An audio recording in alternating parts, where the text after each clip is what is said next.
같이 기도함으로 새벽기도 시작하겠습니다. 하나님 말씀을 듣습니다. 이 말씀이 우리 가운데 스며들고 우리의 심령을 장악하고 오늘 하루를 살아갈 때 하나님의 말씀이 우리를 이끌어가고 하나님의 말씀이 생명수와 같이 우리의 영혼의 목마름을 해가시켜주는 하나님의 은혜의 단비가 되는 역사가 있게 하여 주옵소서. 예수님 이름 받들어 기도합니다. 아멘. 오늘은 열왕기상 14장 1절에서 20절입니다. 열왕기상 14장 1절에서 20절입니다. 그때 여로보암의 아들 아비야가 병든지라 여로보암이 자기 아내에게 이르되 청하건대 일어나 변장하여 사람들이 그대가 여로보암의 아내임을 알지 못하게 하고 실로로 가라. 거기 선지자 아히야가 있으니 그는 이전에 내가 이 백성의 왕이 될 것을 나에게 말한 사람이니라. 그대의 손에 떡 10개와 과자와 꿀 한 병을 가지고 그에게로 가라. 그가 그대에게 이 아이가 어떻게 될지를 알게 하리라. 여로보암의 아내가 그대로 하여 일어나 실로로 가서 아히야의 집에 이르니 아히야는 나이가 많아 눈이 어두워 보지 못하더라. 여호와께서 아히야에게 이르시되 여로보암의 아내가 자기 아들이 병들었으므로 너에게 물으러 오나니 너는 이러이러하게 대답하라. 그가 들어올 때에 다른 사람인 채 함이니라. 그가 문으로 들어올 때 아히야가 그 발소리를 듣고 말하되 여로보암의 아내여 들어오라. 네가 어째 다른 사람인 채 하느냐. 내가 명령을 받아 흉한 일을 너에게 전하리니 가서 여로보암에게 말하라. 이스라엘의 하나님 여호와의 말씀이 내가 너를 백성 중에서 들어 내 백성 이스라엘의 주권자가 되게 하고 나라를 다윗의 집에서 찢어내어 너에게 주었거늘 너는 내 종 다윗이 내 명령을 지켜 전심으로 나를 따르며 나보기에 정직한 일만 행하였음과 같지 아니하고 너의 이전 사람들보다 더 악을 행하고 가서 너를 위하여 다른 신을 만들며 우상을 부어 만들어 나를 노엽게 하고 나를 너의 등 뒤에 버렸도다. 이러므로 내가 이스라엘 여로보암의 집에 재앙을 내려 여로보암에게 속한 산에는 이스라엘 가운데 매인자나 노인자나 다 끊어버리되 거름더미를 쓸어버린 같이 여로보암의 집을 말갛게 쓸어버릴지라. 여로보암에게 속한 자가 성읍에서 죽은즉 개가 먹고 들에서 죽은즉 공중의 새가 먹으리니 이는 여호와께서 말씀하셨음이니라 하셨나니 너는 일어나 너의 집으로 가라. 네 발이 성읍에 들어갈 때 그 아이가 죽을지라. 온 이스라엘이 그를 위하여 슬퍼하며 장사하려니와 여로보암에게 속한 자는 오직 이 아이만 묘실에 들어가리니 이는 여로보암의 집 가운데에서 그가 이스라엘의 하나님 여호와를 향하여 선한 뜻을 품었음이니라. 여호와께서 이스라엘 위에 한 왕을 일으키신즉 그가 그날의 여로보암의 집을 끊어 버리리라. 언제냐 하니 곧 이제라. 여호와께서 이스라엘을 쳐서 물에 흔들리는 갈대같이 되게 하시고 이스라엘을 그의 조상들에게서 주신 이 좋은 땅에서 뽑아 그들을 강 너머로 흩으시리니 그들이 아세라상을 만들어 여호와를 진노하게 하였음이니라. 여호와께서 여로보암의 죄로 말미암아 이스라엘을 버리시리니 이는 그도 범죄하고 이스라엘로 범죄하게 하였음이니라 하니라. 여로보암의 아내가 일어나 디르사로 돌아가서 집 문지방에 이를 때 그 아이가 죽은지라. 온 이스라엘이 그를 장사하고 그를 위하여 슬퍼하니 여호와께서 그의 종 선지자 아히야를 통하여 하신 말씀과 같이 되었더라. 여로보암의 그 남은 행적 곧 그가 어떻게 싸웠는지와 어떻게 다스렸는지는 이스라엘 왕 역대 지략에 기록되니라.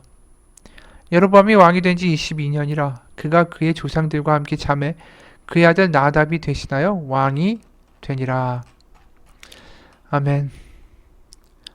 여로보암이 계속해서 악행을 행하죠. 금송아지를 만들어 놓고 제단을 쌓고 산당을 짓고 아무나 제사장으로 삼고 악행을 저지르다가 여로보암의 아들이 병이 들죠. 그러자 자신의 아내를 변장시켜서 실로로 내려보냅니다. 거기에 아히야 선지자가 살고 있기 때문이죠.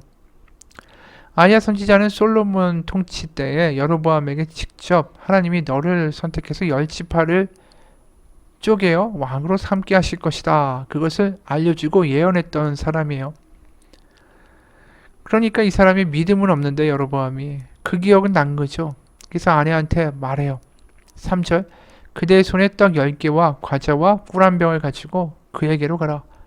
그가 그대에게 이 아이가 어떻게 될지를 알게 하리라. 자신의 미래를 알려준 아이야가 아이의 미래도 알려줄 것이다.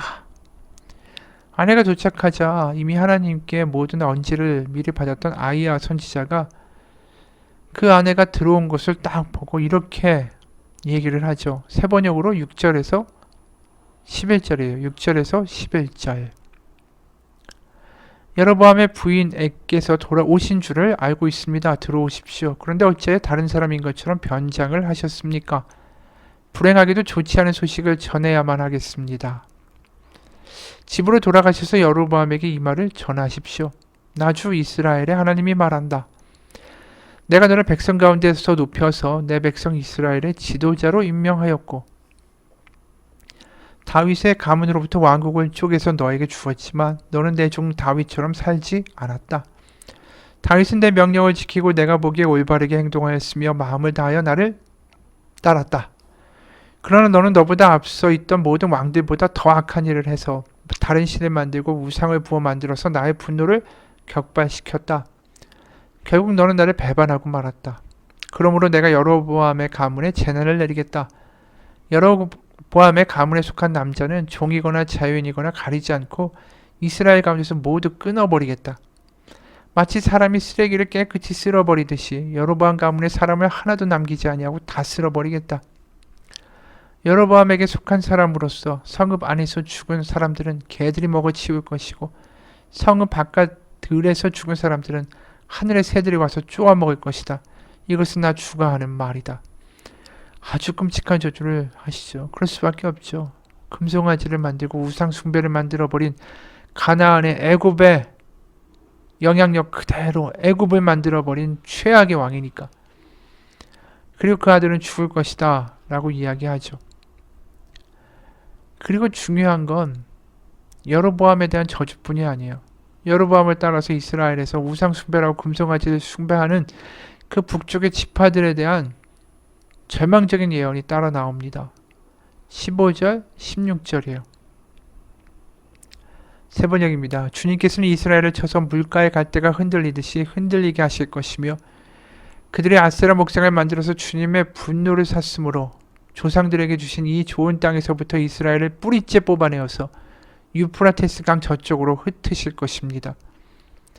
여로보암은 자기도 죄를 지었을 뿐 아니라 이스라엘까지 죄를 짓게 하였으므로 주님께서는 여로보암의 죄 때문에 이스라엘을 버리실 것입니다. 그렇죠. 지금 여로보암만 망하게 생긴 게 아니에요. 여로보암을 따라 우상 숭배를 하고 하나님의 말씀을 완전히 천대하고 버렸던 이스라엘 백성들까지도 모두 다 이런 파국을 맞이하게 될 것이다 라는 거예요. 참 안타까운 일이죠. 솔로몬이 성전을 봉헌하고 그 봉헌식 때 모든 백성들이 얼마나 기뻐하며 하나님께 제사하고 신나했습니까? 그게 뭐 몇십 년 지나지도 않았어요. 그런데 그 땅에 하나님의 말씀을 소중히 여기고 무겁게 여기는 사람이 이제 없더라. 우리가 지난주에 본 젊은 선지자나 늙은 선지자나 하나님의 말씀을 무겁게 여기지 않았죠. 왕도 마찬가지죠. 여로보암도 마찬가지예요. 그가 하나님께 받은 약속이 얼마나 대단했습니까? 11장에서 주시는 37절의 말씀은 엄청난 말씀이었어요.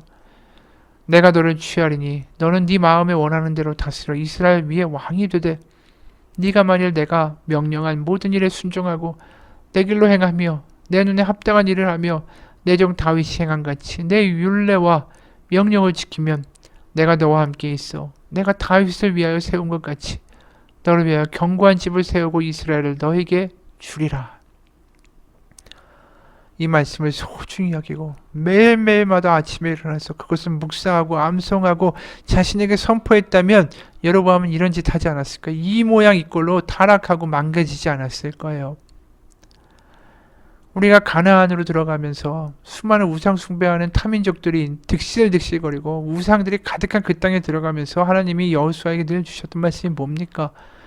네가 형통하려면 주야로 율법을 묵상하라. 그럼 네가 좌로나 우로나 치우치지 않고 형통하리라. 하나님의 말씀을 붙들고 아침마다 암송하고 선포했다면 절대로 여러분 금송아지를 세우지 않았을 것입니다. 그가 약속받고 진짜 몇십 년 지나지 않아서 바로 금송아지 만들고, 또 게다가 자신이 금송아지에게 제사 드릴 때 유다에서 한 젊은 선지자가 와서 제단을 박살내고 죄를 터뜨리고 자신의 팔이 마비된 걸 풀어주고, 이러한 일들이 있게 되면 다시 그 약속을, 그 말씀을, 그래, 야, 그 말씀을 다시 떠올려야지. 하나님이 경고하셨어. 그래, 하나님의 말씀을 주야로 묵상하자. 맞아, 하나님의 말씀대로 될 거야. 하나님의 율법과 말씀을 소중히 여기면 바로 다윗을 위하여 견고한 집을 세워주신 것처럼 나를 위하여도 견고한 집을 세우시리라. 이게 믿음 아니에요? 말씀을 소중히 여겨야 되는데. 하나님이 이미 그 하나님의 사람을 통하여 경고하셨죠. 단번에 여로보암을 치신 것도 아니에요. 경고까지 하셨어요. 그런데도 그는 계속해서 하나님의 말씀을 가볍게 여겼어요. 자신의 아들이 죽을 지경에 처하죠. 그럼 이것도 또 기회 아니에요? 하나님의 사자가 와서 선포해서 제단이 뽀개지고 팔이 났고, 이거 첫 번째 경고. 자신의 아들이 죽을 지경에 처한다. 두 번째 경고 아닙니까? 하나님이 주신 그 말씀을 주야로 다시 한번 암송하고 묵상하면서 기도하고 하나님께 매달렸어야죠.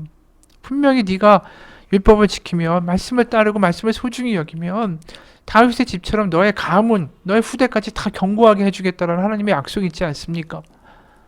다시 돌이키면 하나님이 겸손하여 악에서 떠나 궤도를 수정하고 하나님의 얼굴을 구하면 내가 하늘에서 듣고 그 땅을 고치겠다라고 분명히 말씀하신 게 역다하에 나와 있는 7장의 말씀 아니에요? 하나님이 계속해서 이렇게 계기를 주셨는데 고작 그가 떠올린 건 하나님의 말씀, 자기가 하나님께 들었던 그 언약을 기억한 게 아니라, 아히야라는 사람이 있었지, 그 사람이 예언을 잘하던데, 그걸 떠올린 거예요. 그거 해야 될 건 아히야를 찾는 게 아니라 하나님의 말씀을 다시 무겁게 소중히 여기며 기도하고 매달리는 거죠. 지난주에도 이야기했지만 열왕기를 보면 계속해서 우린 그것을 연상하게 됩니다. 하나님의 말씀을 가볍게 여기는 사람과 하나님의 말씀을 소중히 여기는 사람의 운명이 너무나도 달라진다라는 것이죠. 여로보암의 시대가 우리 시대 같아요. 여로보암의 삶이 우리 세상의 삶입니다. 애굽의 영향력에 완전히 시들어서 애굽의 논리대로 살고 애굽에서 본 금송아지를 갖다 만들고 정치적인 술수와 책략과 계산으로 자신의 삶을 계획하고 자신의 수단을 가지고 자신의 왕국을 세우려고 애쓰고 그렇게 발악하며 살아가는 여로보암의 모습이 우리의 모습이고 우리 시대의 사람들의 초상화 같다라는 거예요. 여러분, 우리 삶 가운데 위기가 오거나 어려움이 오면 분명히 하나님은 다시 우리를 부르시고 있는 사인입니다. 하나님의 말씀을 소중히 여기고 그 말씀 한 구절을 붙잡고 주야로 묵상하고 암송하며 그 말씀에 내가 사로잡히는 역사가 일어날 때에 그때 우리의 삶이 다시 형통하게 될 거라고 믿습니다. 왜? 하나님의 약속이기 때문이죠. 가나안이란 정말 정복전쟁을 해야 되는 강력한 적이 버티고 있는 그 가나안을 들어가면서 하나님이 주신 한 가지 말은 하나님의 율법을 주야로 묵상하라는 것이었습니다. 지금 너무나도 많은 설교가 인터넷만 틀면 나오죠. 너무나도 쉽게 핸드폰만 피면 하나님의 말씀이 너무나도 쉽게 볼 수 있습니다. 하지만 북한에 있는 동포들은 그렇지 않아요. 성경을 구할 수도 없고 읽을 수도 없고 그거 읽다가 걸리면 죽습니다.